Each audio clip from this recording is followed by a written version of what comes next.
Hello, my name is Flynn. I'm a painter living here in Luxor in Upper Egypt, and I've been here a little over 15 years now. I've traveled around the world quite a bit, living in many places.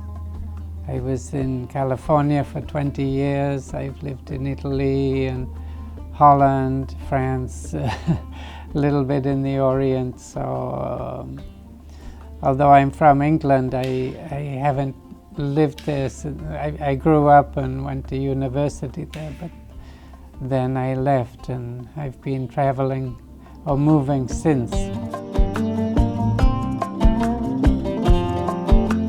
Didn't plan to move to Egypt. I came here as a visitor, but I like to, well, all my life I followed my heart, and so I believe that I'm directed from the spirit world, from Allah, from God, if you wish. And so rather than make my own decisions, I let that happen.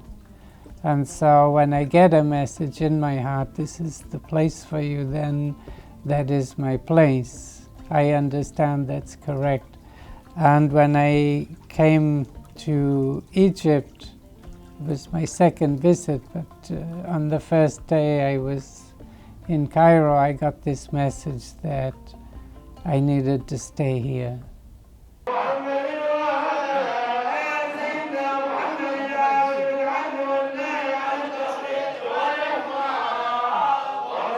When I discovered that Sufism was still very much alive and active here in Egypt, that was a great surprise for me, and something that it was very stimulating.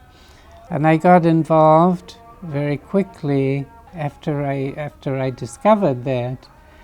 And through my involvement in Sufism and discovering about ritual, I was able to understand much better the ancient Egyptian system, the mindset of ancient Egypt. And in my understanding, the mindset is very similar to contemporary Sufi thinking.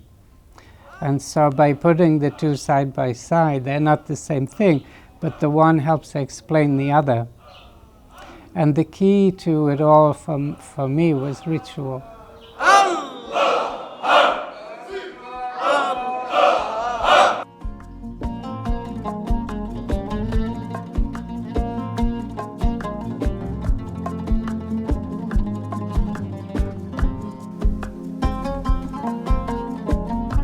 Sufism and ancient Egypt have both had a really huge influence on my painting and my sculpture. I also make sculpture.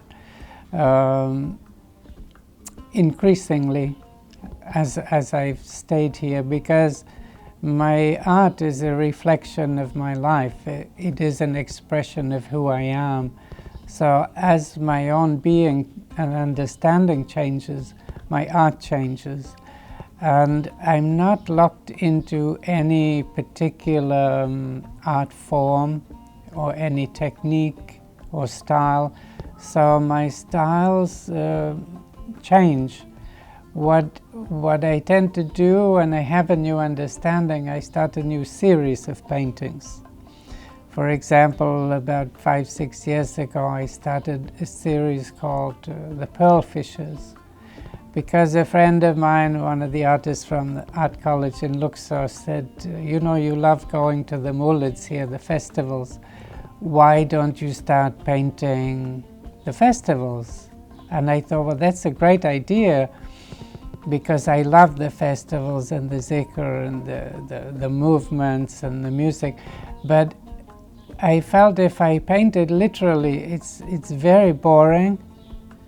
It's visually not nearly as exciting as the participation in it. To stand outside and watch, you really get maybe like 2% of what's really happening there. So I thought the only way I can convey the experience of that is to paint it symbolically or allegorically.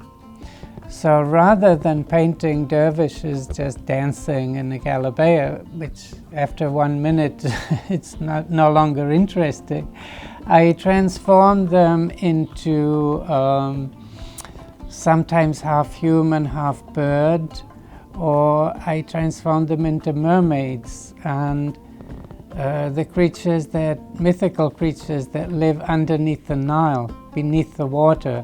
So I did a whole series of mermaid paintings where you have people who are half fish, half human, and the movements they make echo the movements of the dervishes, and the energy echoes that. But visually, this is something that anyone can relate to. I don't really make plans because plans are the product of thinking, and in my understanding, our mind is not our greatest strength. The heart is the greatest strength, and so my, if you will, like plans for the future, to follow my heart even more, and to be more sensitive to the voice of the heart when it speaks. Because we have two eyes that we see with, and we have two ears that we hear with, but you also have an eye inside your heart. And you can see with the Ayn al-Qulub in Arabic, the eye of the heart, and you have an ear in there too. And so when those are attuned and you hear those messages, that is who you really are, and that is your true direction. So for me, my future is being able to follow more closely the guidance, the incredible guidance that all of us are given, all of us.